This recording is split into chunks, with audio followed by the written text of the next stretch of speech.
Why did they allow that there is now over 30 million participants and all is going well? Why am I not in prison, but instead I'm answering your questions, smiling and joking? Why is that? You know, that's quite a question. I would actually forward it. Why isn't he in prison? Since you think it's a scam, why hasn't I been stopped? So that's the question. If you're doing the same thing that you went to jail for, why aren't you doing your time yet? I'm wondering myself. SERGEY MAVRODI, as well as myself, we both wonder why he's not in prison yet. It's not your freaking business. If you don't know anything and don't understand a damn thing, it was the news of the week. Screw that. You're asking me questions which tell that you haven't read the thing. Why have you come here then?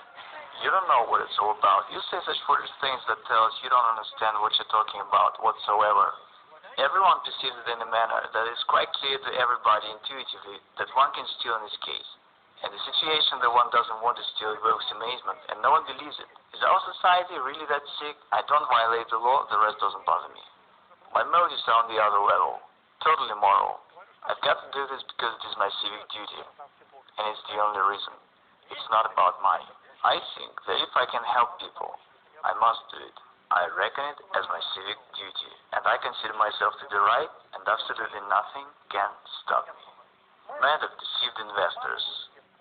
He's a fraud, and he deserved what he got. I have never deceived anyone.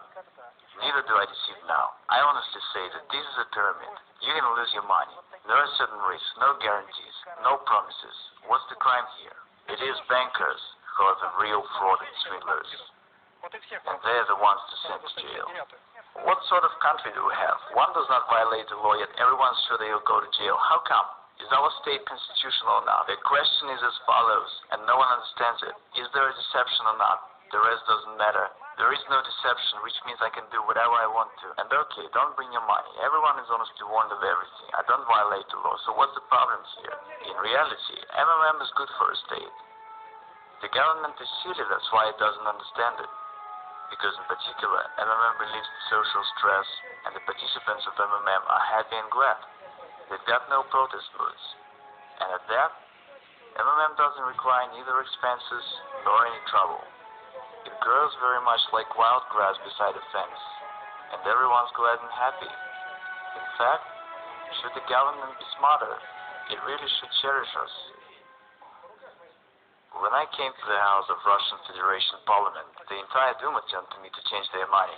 They all had played, but they did it anonymously. See, I had no need to talk to any high officials.